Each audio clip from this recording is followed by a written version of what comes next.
Music is literally soul food for me. It feeds my soul, and that's, you get brain food, and you get heart food or whatever from things. But I tell you what, music is it for me. It does the trick.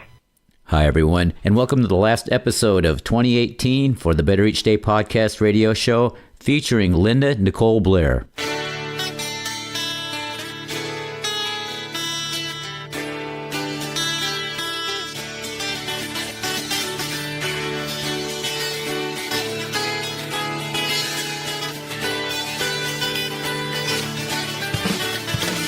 Welcome to the Better Each Day podcast radio show with Bruce Hilliard. Today and every day, reaching out for innovative ideas in every way. Today's show is brought to you by your future. It comes with a lifetime guarantee. Make a better each day now, baby. Better in every way. Linda Nicole Blair, welcome to the show. You are a musician, teacher, and writer. Yeah. So that's a lot of hats.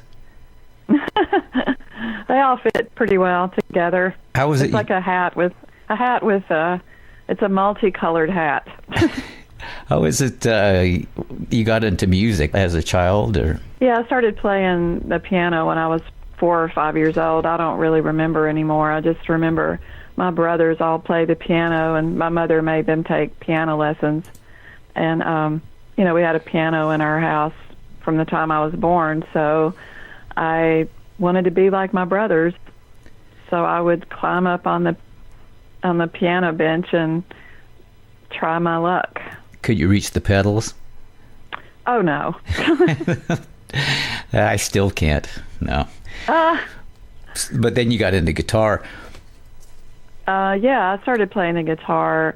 Actually, I picked up a ukulele when I was in the Girl Scouts when I was a kid because, you go camping and we would play the ukulele and sing things like Kumbaya around the campfire, literally. Yeah.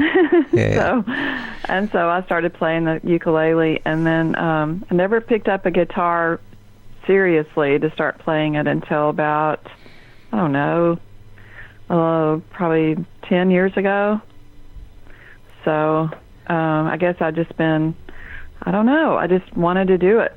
You play great. I'm looking at thanks. Your early influences, and I listening to you, this makes sense, but Carla Bonoff, Joan Baez, Joni Mitchell, and of course everybody says Beatles and stuff like that. The one that gets me, you have Emmylou Harris, you sound a lot like her. The one that gets me, and I'm a fan of the Family and a lot of their songs from the 60s, early 70s, Susan Cowsill. How does she fit into it? Yeah. Well, Susan Cowsill, I think, was a big influence on me as a kid because she's 2 years younger than me. And I was always like, oh, man, she has a perfect life. She gets to tour around the country and sing and dance and just, hang out with her family. I just thought it was the neatest thing ever. And, it was sort of like the musical version of, here's a story of a lovely lady. I mean, it was like, The Brady Bunch? And then, yeah, like the Brady Bunch. And then, they inspired the Partridge Family. They inspired the Partridge family. Exactly. I was just going to say that. Yeah. And so they're really the real Partridge Family, and no one at the time knew it except me, of course. No.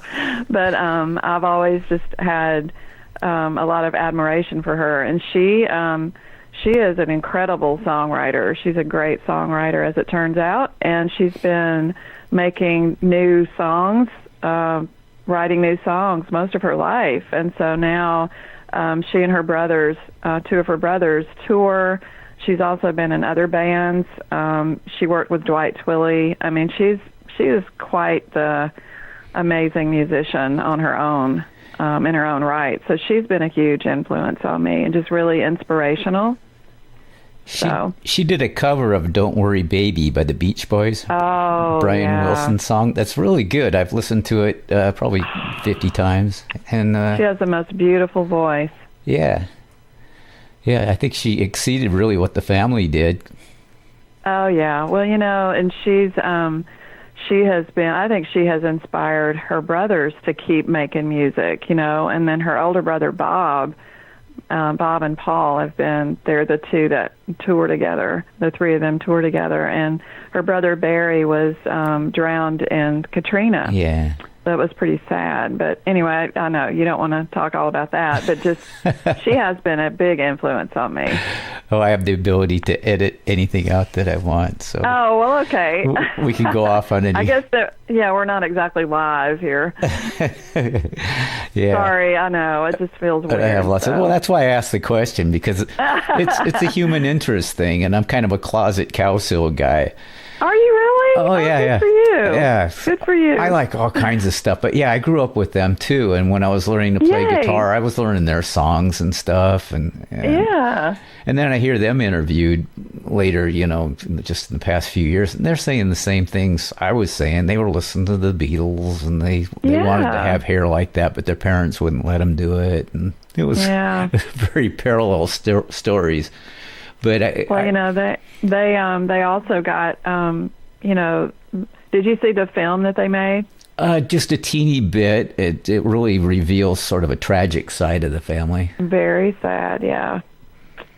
But and that's the backstories. We all have that. I haven't met anybody that hasn't run into resistance or adversities at some level. Just yeah. But I saw an interview of Steven Tyler, front guy, lead singer of Aerosmith. Cowsill fan. Really? I know. That's the coolest thing I've ever heard. I know. I thought, Jesus, my whole life I'm going, I kind of like the Cowsills, but Steven Tyler can do it. I'm in, So. That's awesome. Oh, my God. I just love him even more now. That's what it did to me, too. I thought you're what like a great guy. I love him for admitting it. Yeah, you wrote the textbook on post-Mick Jagger frontmen for rock bands. God. So let's talk about, which song you want to talk about first? My favorite right now is By Your Side.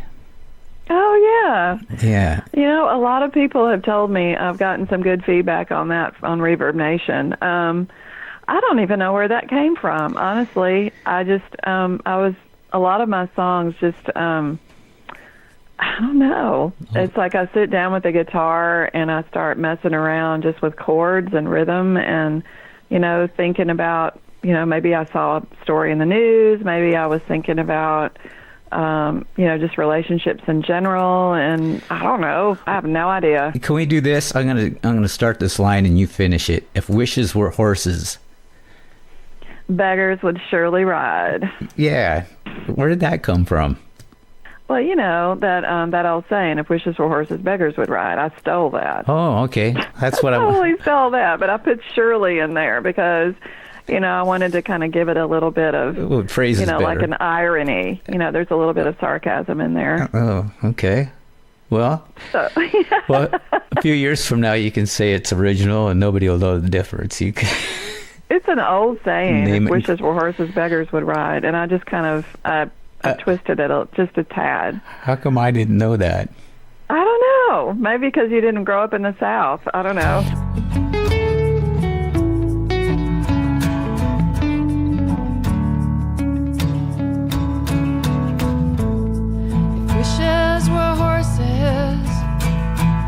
Beggars would surely ride. Would I go with them? I just can't decide. If everything I want and everything I need is here by your side, by your side. If God was a woman, would there be any war? It wouldn't be the shooting kind. She'd just walk out the door. Looking for what she wants, for everything she needs by her side, by her side.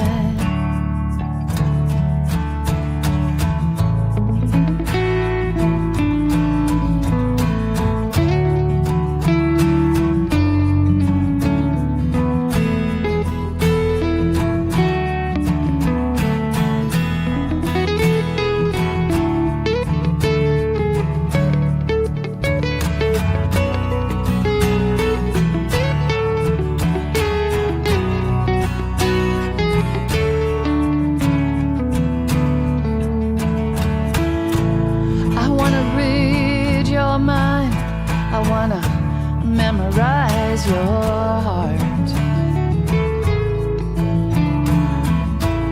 so we can be together even when we are apart. You're everything I want, all I need.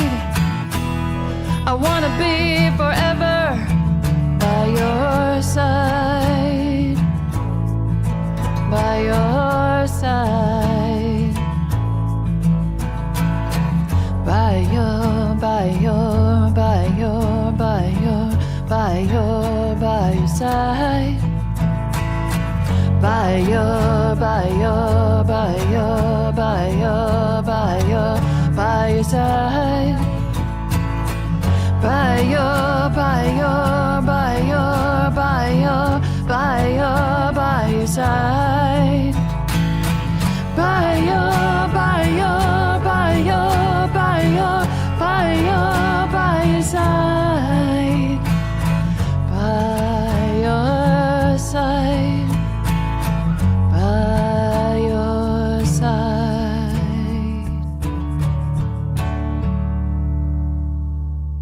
Where are you from? I detect a little bit of an accent. I'm Mississippi. Mississippi. Well, that's... South Mississippi.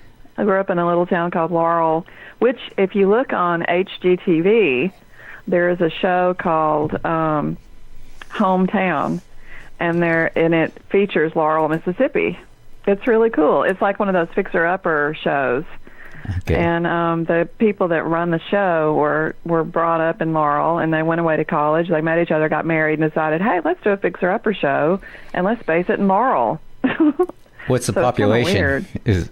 Oh, I don't know. Maybe not much more than 20,000 people. Depending on It's what a day of small the town. week. Yeah, the town I grew up in is about like that now. In fact, it's quite a bit smaller. But Yeah. It's Laurel might be smaller, too. I don't know. Yeah. Where'd you grow up? Aberdeen. Oh, really? Yeah. That's so cool. Yeah. So Elvis was from Mississippi, wasn't he? Tupelo, Yeah. So which is North Mississippi. lots of music comes out of Mississippi. Yep, we got some good stuff. Must be the water.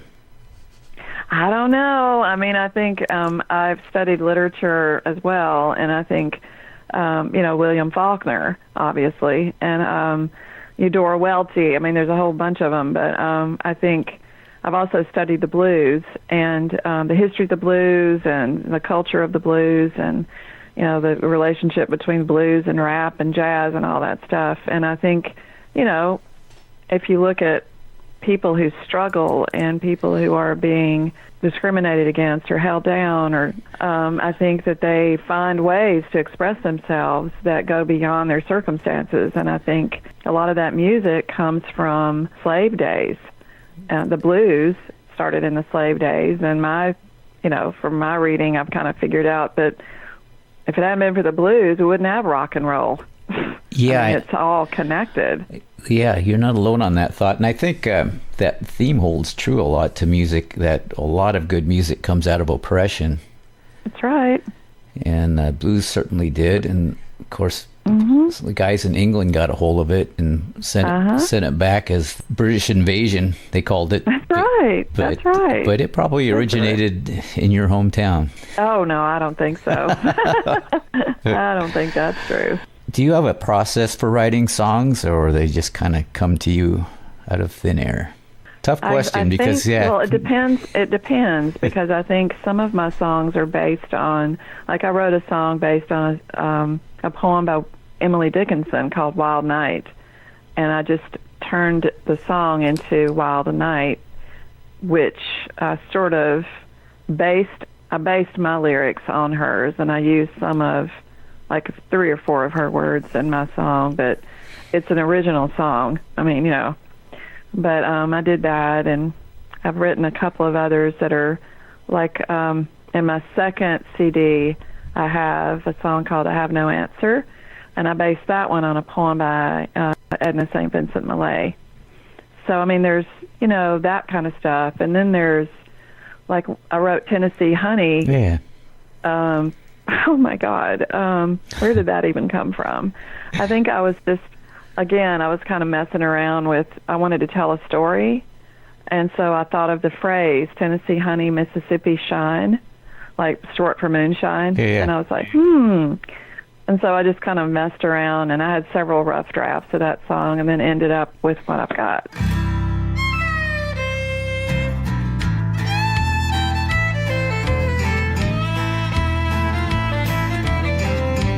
Papa was a farmer up in the hills. He never had a nickel, always had a still.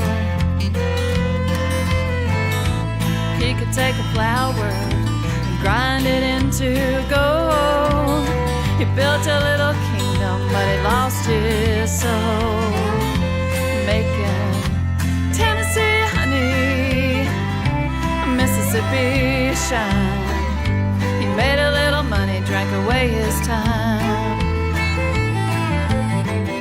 He never saw it coming till it knocked him down.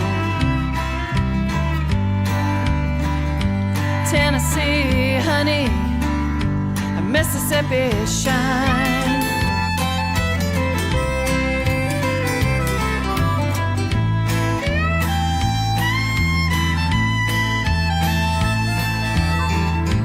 Papa met a lady, Lily was her name.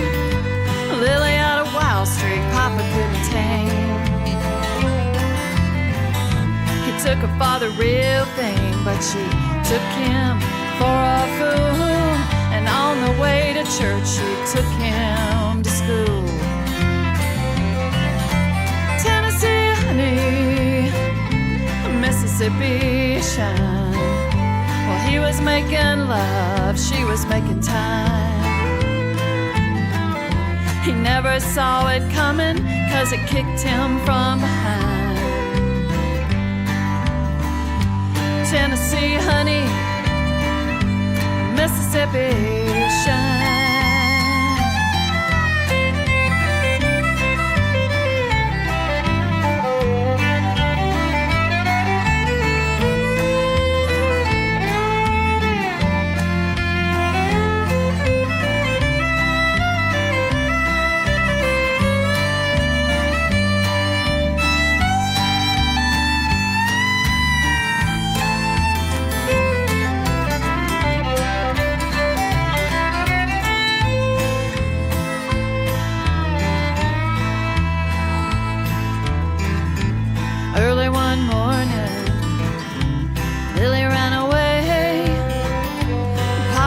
Cried for months, nothing left to say. He found her in a churchyard, a baby by her side. He named that baby Lily. Yeah, my mama's child. Tennessee honey, Mississippi shine. Making me some money, buying me some time. He'll never see it coming till I'm way down the road. Tennessee honey, oh, Tennessee honey, Mississippi shine, making me some money, buying me some time. He'll never see it coming till I'm way down the road. Oh, Tennessee honey, Mississippi shine. Tennessee honey, Mississippi see, honey, Mississippi shine.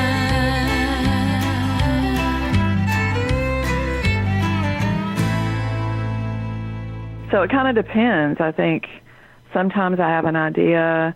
Mostly it comes when I have to have time, right? So I have to have blocks of time where I'm not busy doing other stuff.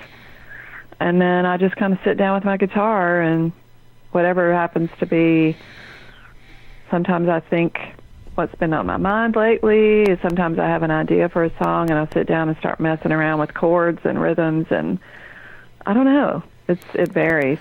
What was the inspiration behind Monday Morning Blue? I have no idea. Other than Monday morning being blue? Well, I think I wanted to write a song that had a good beat to it, and I wanted to do something that was a little bit sexy, something about relationships. And, we've all had those relationships that you thought were going somewhere, and then it just kind of went blah, and you're like, what happened? Yeah. We were so happy yesterday. Now today you don't want to talk to me. So I think I was just trying to create like a story, like a scenario, and then sort of, created a character, I guess, and a storyline.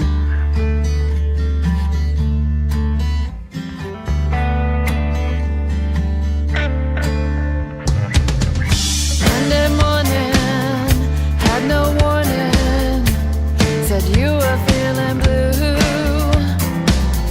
Should've walked away, didn't wanna think that you and I are really through. Oh, yeah, yeah.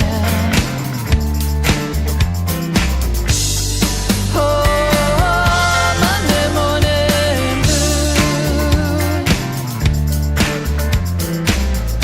Friday night was nice, I didn't think twice when you hollered out her name.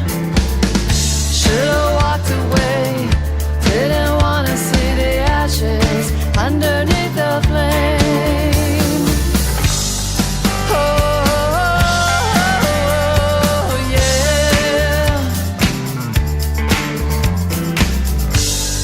Oh, Monday morning blue. While the sun is high, birds are singing their little love songs, my head is ringing. I wonder why I'm still here. Monday morning blue. Since you're still around, before the day burns down, I still got time to pray. I don't know, my friend, what's around the bend. I need your love today.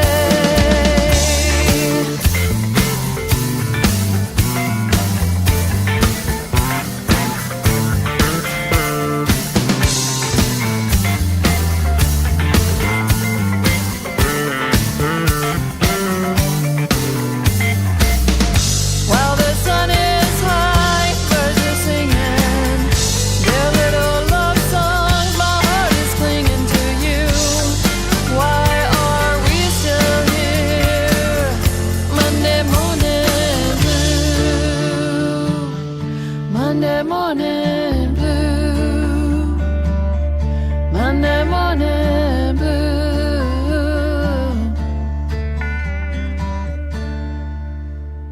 Can we talk about your teaching? Sure. What do you want to know? Everything. I want to know your entire life in 3 sentences. No. Well, let's see. I got a degree in music, so I have a BA in piano, and then I went back to school and got my MA and PhD in English, and I've been teaching some kind of literature or writing since I was about 22, and I've taught in my graduate school. I taught, and then I got my first job in Hays, Kansas, and then I moved here and I've been teaching. I taught at TCC for a while, and then at UW part-time. A lot of the listeners are not local, so what are these colleges that you mentioned? Tacoma Community College. Okay. And they have a branch in Gig Harbor, so I taught part-time there, while I was also teaching part-time at the University of Washington Tacoma, which where I'm teaching now. So I've kind of worked my career after teaching 12 years as a part-time instructor, quarter to quarter. Then I was hired year to year, and then in 2016 I was hired on a long-term contract as a senior lecturer. So it's been a long and interesting career. You still find time to perform and write and record? Yeah, I'll make the time. You're busy. Well, life is short, right?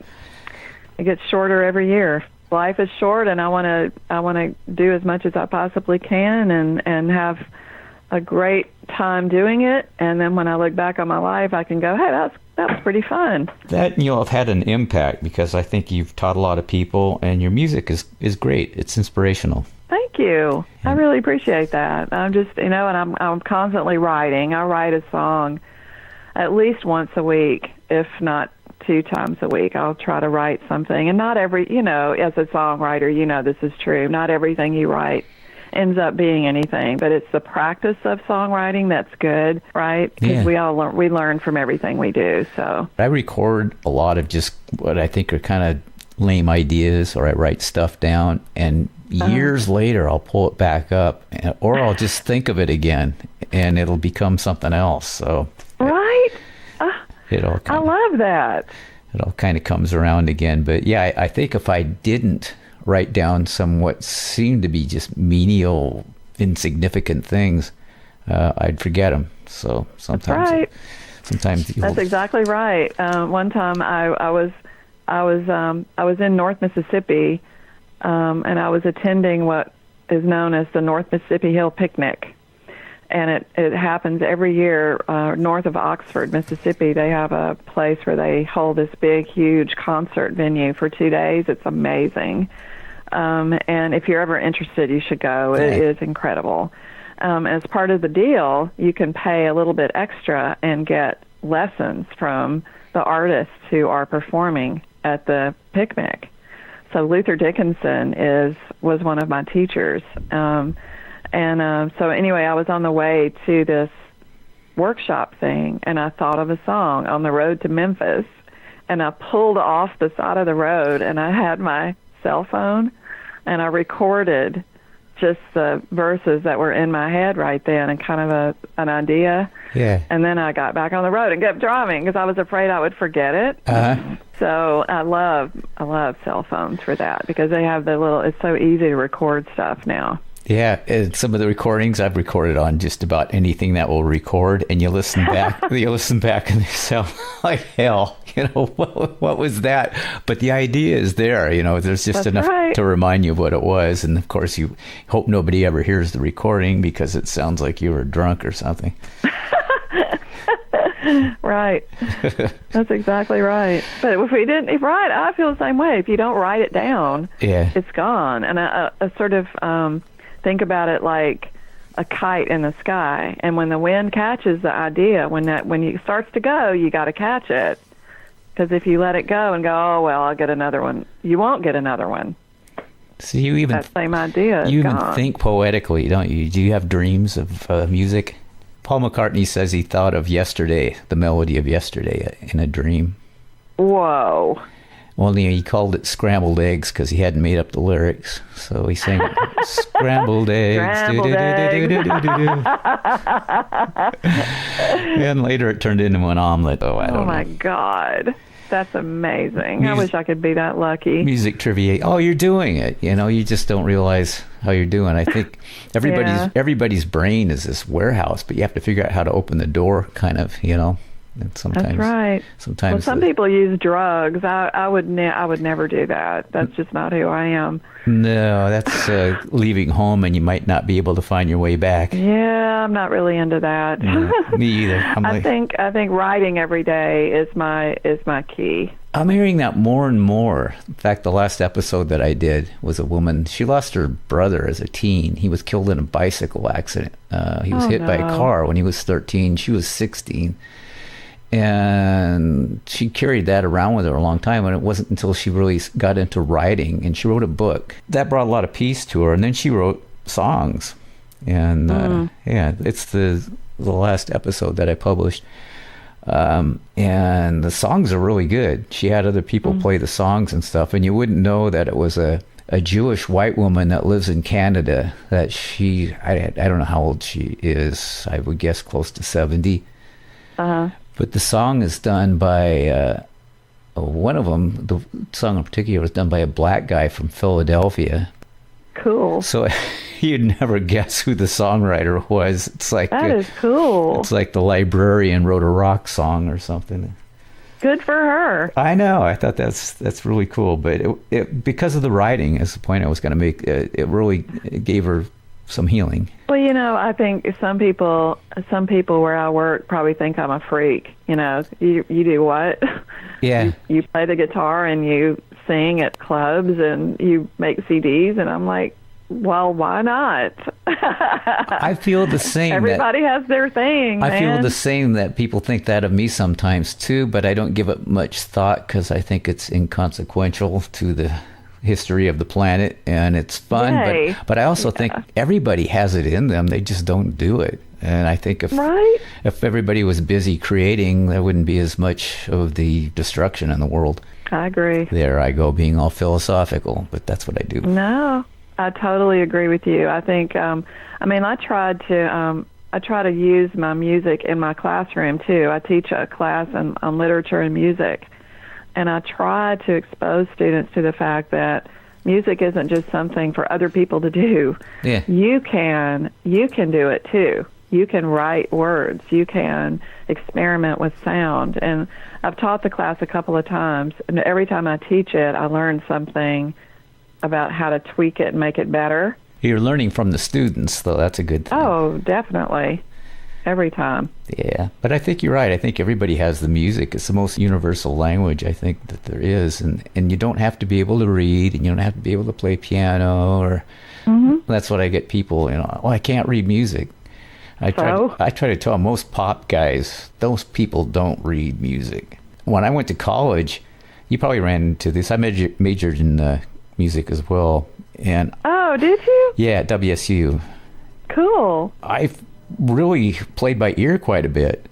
So I couldn't sight read as well as the symphonic orchestra people.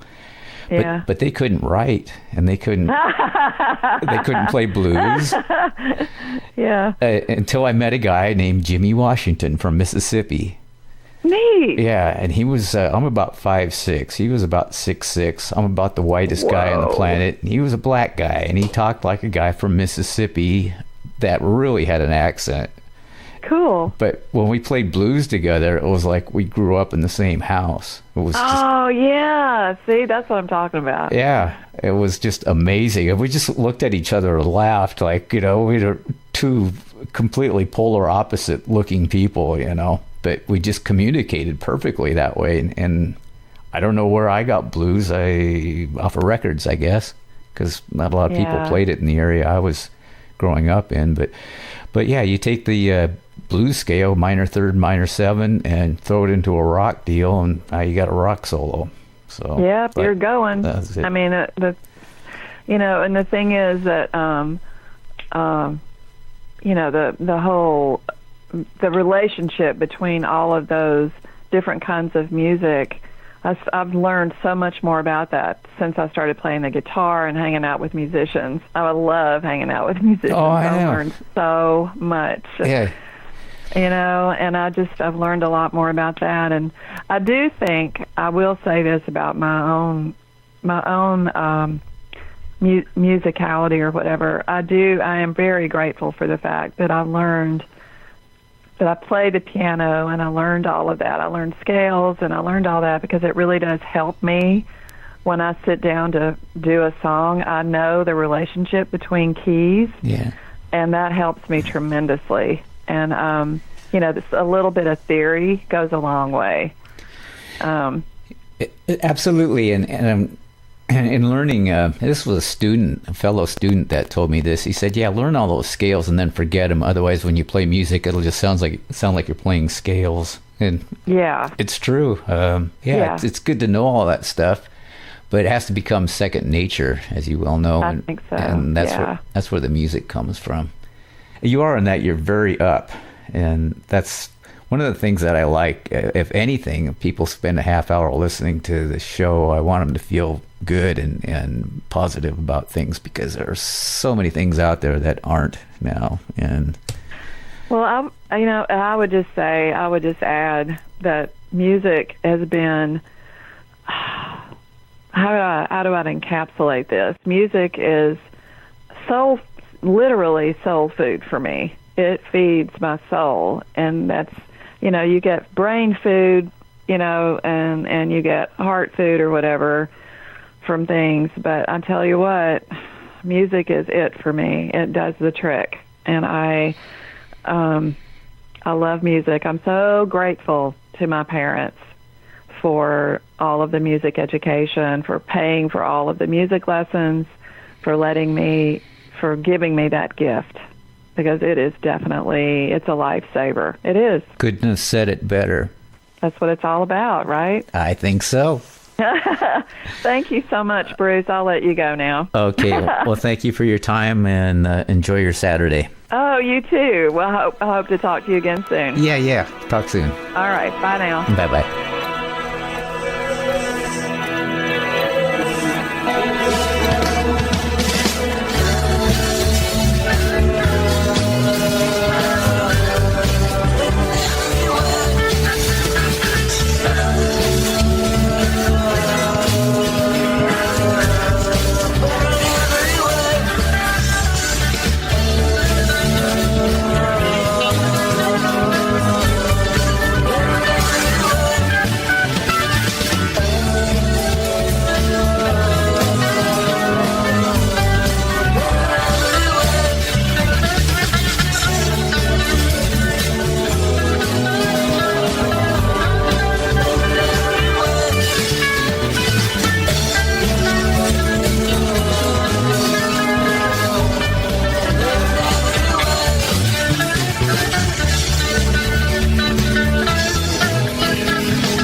Listening to the Better Each Day podcast radio show with Bruce Hilliard. We'll be back with a new horizon, but until then, honor the future. It comes with a lifetime guarantee.